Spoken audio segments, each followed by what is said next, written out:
I'm going to give you 4 words to respond to. Go! Stop! Clap! Clap! Jump, jump!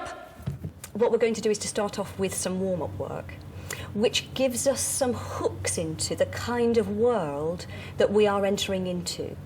What Richard III presents us with is a dangerous world. So now, when I say stop, it means go. When I say go, it means stop. When I say jump, it means clap. When I say clap, it means jump. Stop. Clap, clap.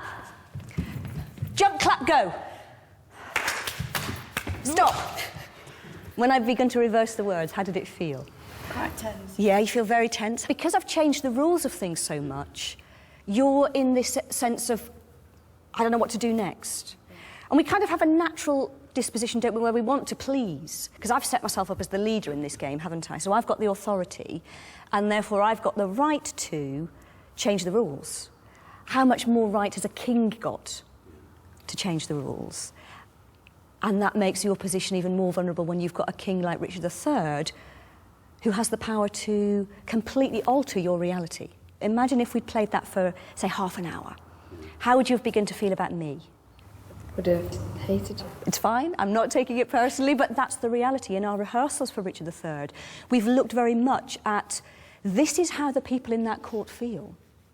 They are living on their nerves because we don't know what's going to happen next, and it's like living in any autocratic state. In our work with students, we're approaching the plays as performance texts. And that means we're exploring a range of practical strategies that engage the young people in doing. We are asking students to physically and emotionally, as well as intellectually, engage with the content of these texts, just as we would with a group of actors. And what we know from seeing actors work over a period of time on a play is that they develop this tremendous sense of ownership of this material. And that's what we really want young people to have. But what I'm going to ask you to do is respond to some images that I am going to give you titles of. I'd like you to now make an image based on the line of text, "My kingdom stands on brittle glass." OK, and 10 seconds, 10, 9.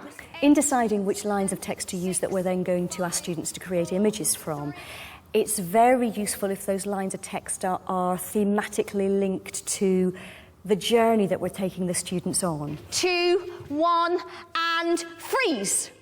Brilliant. My kingdom stands on brittle glass. Somebody looking as though they're going to get hurt by this glass. Are we shards of glass? We're the castle. Oh, you're the castle, oh my gosh. But you're a leaning tower castle.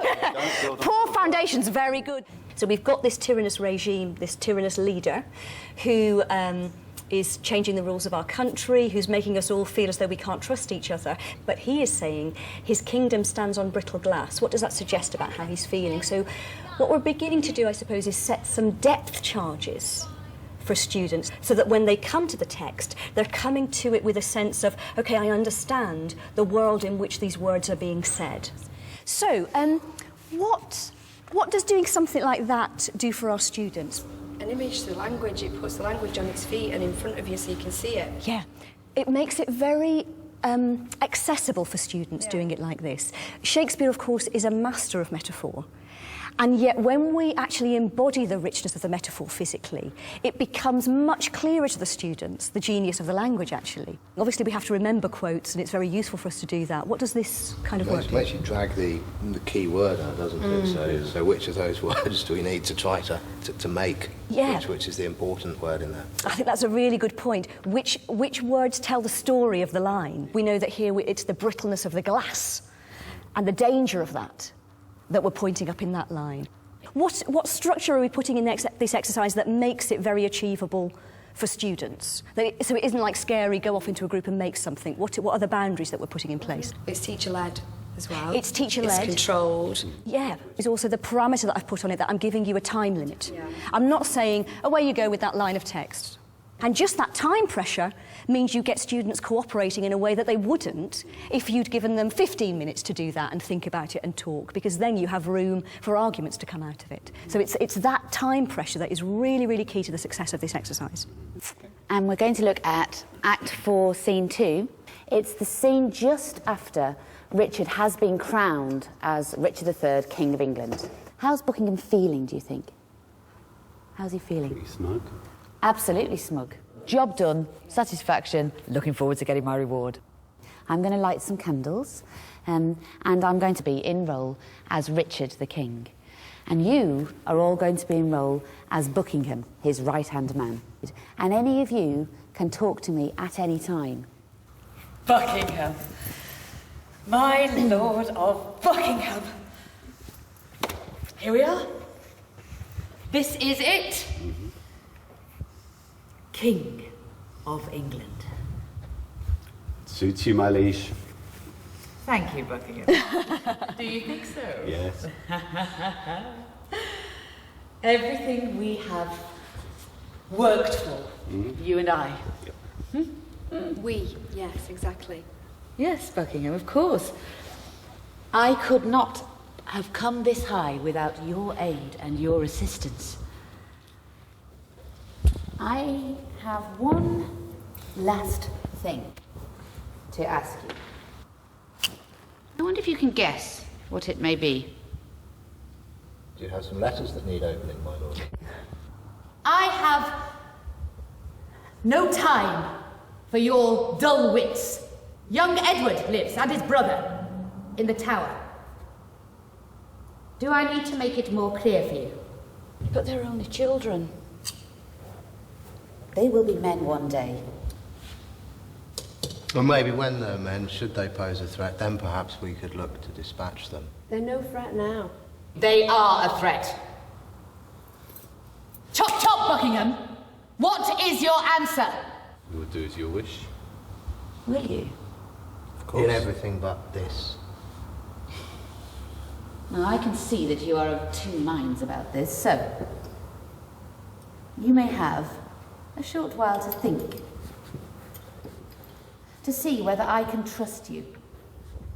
The key thing about the in-role person is that they are playing devil's advocate. So if we have a group of students who go, yeah, no problem, we've got to kill those princes, and the teacher in role might go, killing children, come on, that's a big deal.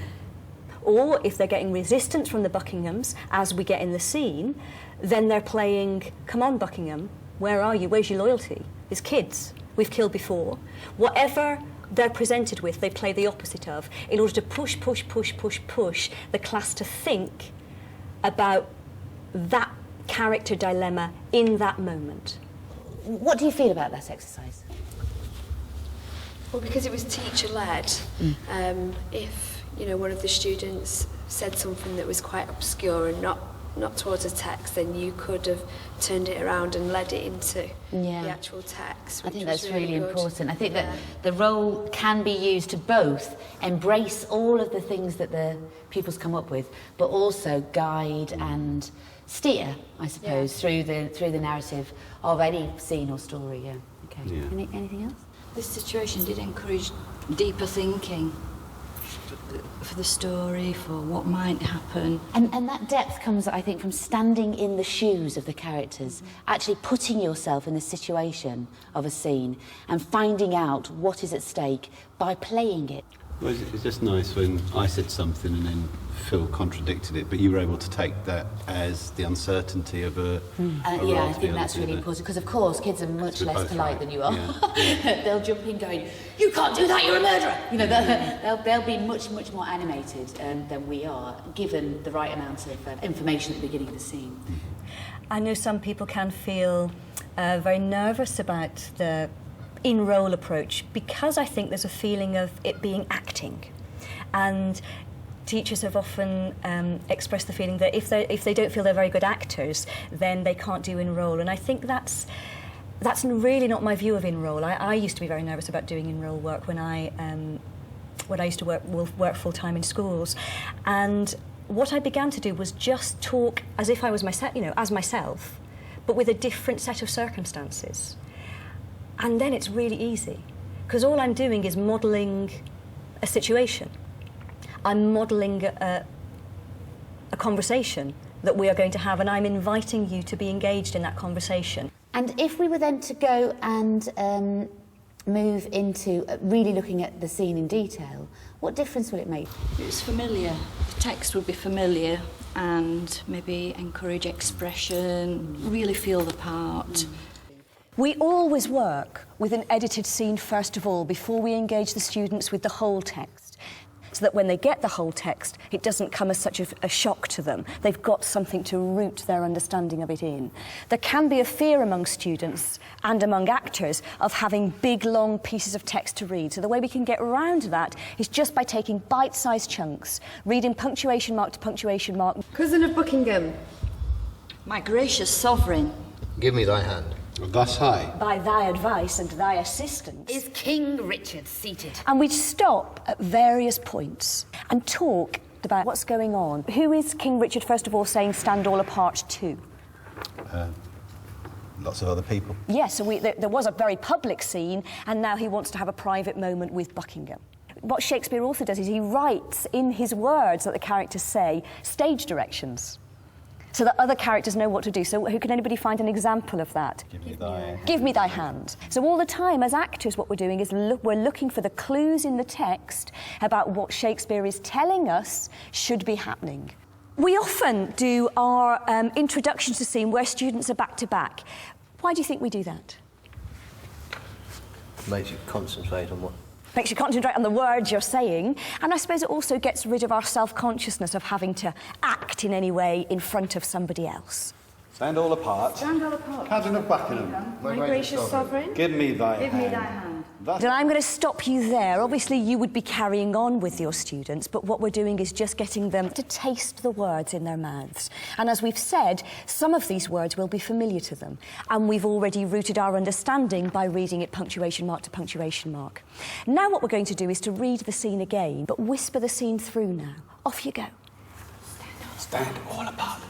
By thy advice and thy assistance is King Richard seated. What does that do to the scene? What sense does it give you of the... Subversive, isn't it? Subversive? What else? Sinister. Sinister? Lovely. Private. Did it feel as though it suited Yes. Yeah. that conversation? It gave... What did it do to the relationship between Buckingham and Richard? Conspiratorial. Conspiratorial, yeah, absolutely. And maybe that will suit some of the lines. We're not saying that we could play all of the scene like that, but it opens up some possibilities that we didn't have before in it. Starting at different times, I'd like you to shout the scene to each other. Off you go. Stand all apart. Give me thy hand. Thus high. Did that feel as though that was ever the right way that those words needed to be expressed? It can be. I don't care. You know. It could be. I rule this court. Cousin of Buckingham. My gracious sovereign, we've got it. Yeah, absolutely. What we're doing here is opening up interpretive possibilities through play. Just in very simple, contained exercises. Again, the fact that we are giving students something else to think about other than the words is the key. And therefore, the student is released to make some discoveries. This is the key thing about the work of the RSC. We are interpreting plays, interpreting text. There is not one way, and there is not a right way. It is about all the options that these words present to us.